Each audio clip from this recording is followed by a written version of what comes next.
On se retrouve donc pour cette revue de presse de l'économie.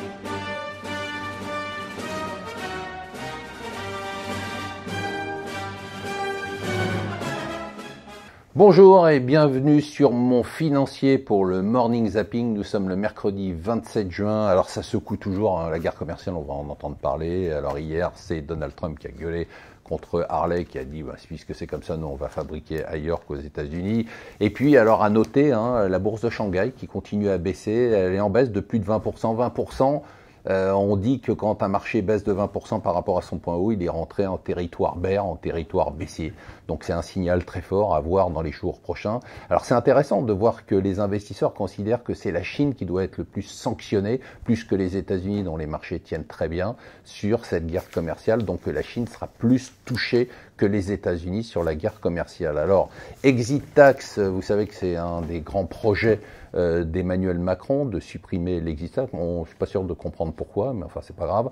Les chiffres qui donnaient 6 milliards de manque à gagner potentiel sur les plus-values potentielles seraient faux, et en fait ça serait simplement 1,5 milliard, c'est déjà beaucoup mais moins que ce qui était prévu, et donc on aurait probablement un argument en faveur de la suppression de cette exit tax.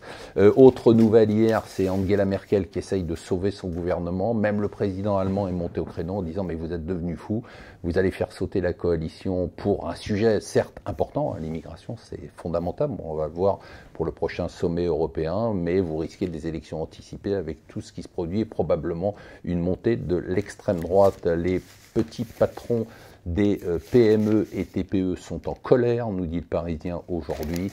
Ils ne sont pas du tout prêts pour un tiers d'entre eux pour le prélèvement à la source. Et enfin, le pétrole qui remonte, alors c'est quand même assez étonnant, puisqu'on a eu une augmentation des quotas pour la production de l'OPEP et de la Russie, mais d'un autre côté, on commence à se dire que finalement, il y a eu tellement peu d'investissements dans le pétrole quand le pétrole a baissé, qu'on aurait une pénurie de pétrole. Voilà, on passe d'un excès de pétrole à une pénurie de pétrole dans les années qui viennent. C'est un sujet dont on va beaucoup parler dans les mois qui viennent. Voilà, je vous souhaite une excellente journée.